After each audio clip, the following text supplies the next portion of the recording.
নমস্কার, হাইলাকান্দির দর্পণ TV news চ্যানেলের পর্দার দর্শকদের স্বাগত। খবর পড়ছি নিকিতা মালাকার। দর্শকদের জন্য মুহূর্তে একটি বিশেষ সংবাদ। নিত্য প্রয়োজনীয় জিনিসপত্রের মূল্য বৃদ্ধি রোধে উপযুক্ত পদক্ষেপ গ্রহণের দাবিতে আজ বিভিন্ন সামাজিক, সাংস্কৃতিক, নাগরিক, যুব গ্রাহক সংগঠনের প্রতিনিধি নাগরিকরা দুপুর 12টায় শিলচরের ক্ষুদিরাম মূর্তির পদদেশে জড়ো হয়ে বিক্ষোভ প্রদর্শন করেন। বিক্ষোভের শুরুতে আন্দোলনকারীরা মূল্যবৃদ্ধির জন্য জেলা প্রশাসন ও রাজ্য সরকারকে দায়ী করে দীর্ঘ সময় স্লোগান দিতে থাকে।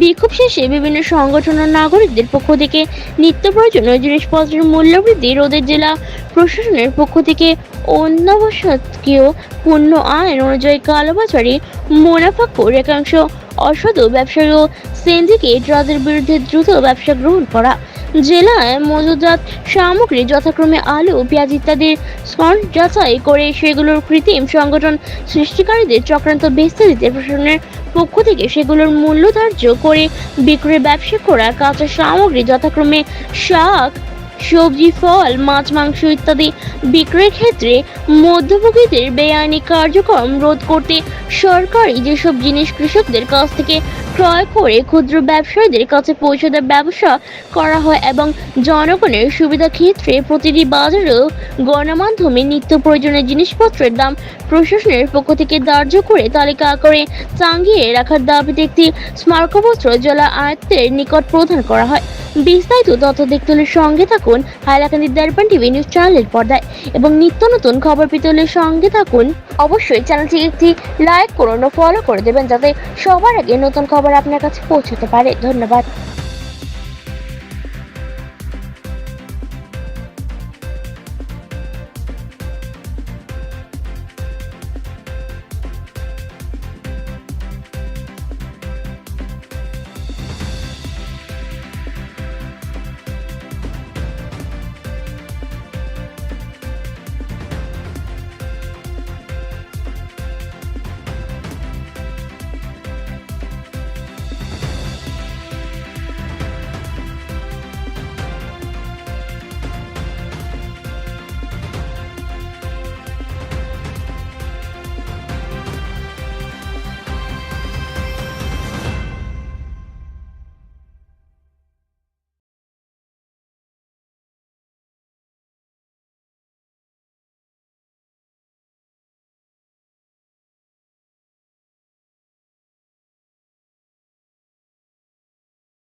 বিঘারে মূল্য বৃদ্ধির প্রতিবাদে আজকের এই প্রতিবাদে দলে দলে সামিল হন। 500 বিঘারে মূল্য বৃদ্ধি হচ্ছে কেন? রাজ্য সরকার জবাব চাই, জবাব দাও। 500 বিঘারে মূল্য বৃদ্ধির প্রতিবাদে আজ দলে দলে সামিল হন। ইনকলাব জিন্দাবাদ, ইনকলাব জিন্দাবাদ। মূল্য বৃদ্ধি কার স্বার্থে? রাজ্য সরকার জবাব চাই, জবাব দাও। অসাধু ব্যবসায়ীদের শায়েস্ত করা হচ্ছে কেন? রাজ্য সরকার জবাব চাই, জবাব দাও। অসাধু ব্যবসায়ীদের শায়েস্ত করা হচ্ছে কেন? প্রশাসন জবাব চাই, জবাব দাও। ইনকলাব জিন্দাবাদ। আজকের এই প্রতিবাদের সমস্ত মানুষ এক হন। ইনকলাব জিন্দাবাদ।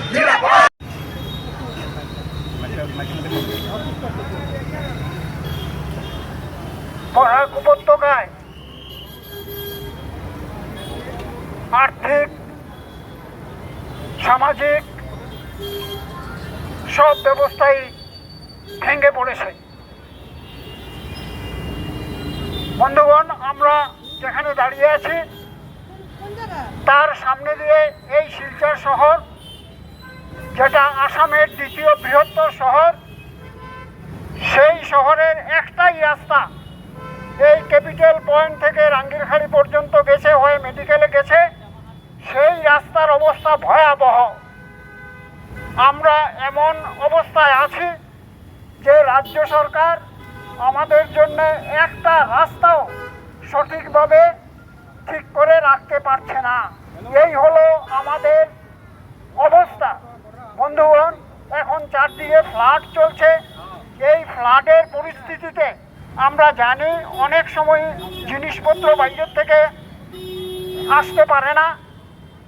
এই পরিস্থিতিতে যারা মজুত করে রেখেছেন নানা শাক সবজি, ডাল, তেল, লবণ, এইগুলো যারা মজুত করে রেখেছেন, আমাদের প্রশ্ন হলো সেই মজুদ গোডাউনগুলোতে গিয়ে প্রশাসন কেন খবর নিচ্ছে না? ওদের গোডাউনে কত কত মাল মজুত করা আছে, সেই সব মালের কেন লিস্ট পত্রিকা মারফত এবং বাজারগুলোতে লাগানো হচ্ছে না? বন্ধুগণ, এইটা আমাদের 1 নম্বর দাবি, যে যত মজুত করা মাল আছে নানা গোদামে, তার সব লিস্ট জনসমক্ষে নিয়ে আসতে হবে পত্রিকা মারফতে, এবং বাজারগুলো, বড় বড় বাজার যতগুলো আছে এই বরাক ভ্যালিতে, সব বাজারে লিস্ট টাঙ্গিয়ে দিতে হবে। এবং তার যে আমরা কি দামে খরিদ করব, আমরা যারা বাজারে যাই, নিত্যদিন আমরা যারা বাজারে যাচ্ছি, তারা আমরা কি দামে এই জিনিসগুলো কিনে নেব, খরিদ করব, তার পুরো লিস্ট যেন আজকের থেকেই টাঙ্গানো হয়। আমাদের দাবি, আজকের থেকে এই যে গোডাউনগুলোতে কত কত জিনিস আছে সবগুলো লিস্ট যেন পত্রিকাতে দেওয়া হয়, এবং বড় বাজারে বড় করে যেন লেখা থাকে যে জিনিসে মজুদ কতখানি আছে এবং তার বিক্রয় মূল্য কত।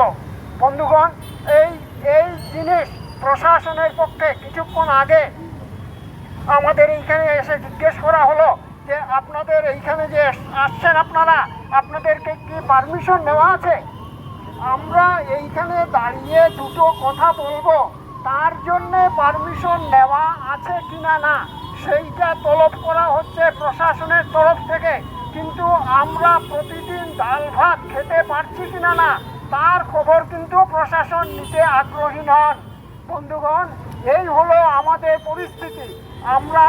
আমরা ডাল ভাত খেতে পারছি না, রুটি রুজি করতে পারছি না, সেই অবস্থাতে আমরা কিভাবে জীবন ধারণ করতে পারবো? এইটা হলো প্রশাসনের প্রথম দায়িত্ব, যে জনগণকে সুস্থভাবে বাঁচিয়ে রাখা। সেই দিকে নজর না দিয়ে অন্যদিকে নজর দেওয়ার অর্থই হলো যে আসল ঘটনাকে ধামাচাপা দিয়ে যেগুলো জনসাধারণের জন্য দরকারি জিনিস নয় সেইগুলো নিয়ে প্রশাসন বাজি মাত করতে চাইছে। তাই বন্ধুগণ, আমরা পারমিশন নেই বা আছে সেই ভয়ে আমরা এইখান থেকে চলে যাব, সেইটা প্রশাসনকে আমরা জানিয়ে রাখছি।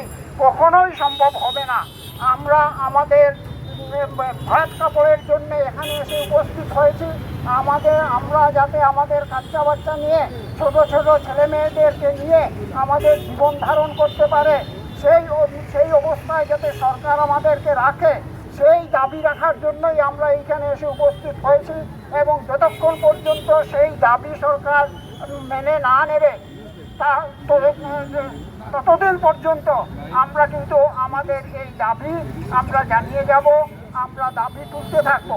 তাই বন্ধুগণ, সবার কাছে বিনম্র অনুরোধ, এই যে নিজেদের ছেলে মেয়েদেরকে বাঁচিয়ে রাখার যে প্রচেষ্টা, সেই প্রচেষ্টায় আসুন আপনারা সবাই মিলিত হন। কারণ নিজেদের কচি কাচাদেরকে তো বাঁচিয়ে রাখতে হবে, ওরা তো দুটো ডাল ভাত খেয়ে জীবন ধারণ করতে হবে ওদেরকে যদি আমরা দুটো ডাল ভাত মুখে ঢুকিয়ে দিতে না পারি, তাহলে আমাদের এইভাবে বসে থাকার তো কোনো মানে হয় না। তাই বন্ধুগণ, আপনাদের কাছে আমাদের বিনম্র অনুরোধ, আজকের যে এই জিনিসপত্রের অগ্নিমূল্য হচ্ছে তার বিরুদ্ধে প্রতিবাদ সাব্যস্ত করার জন্যই আমরা এখানে এসে উপস্থিত হয়েছি।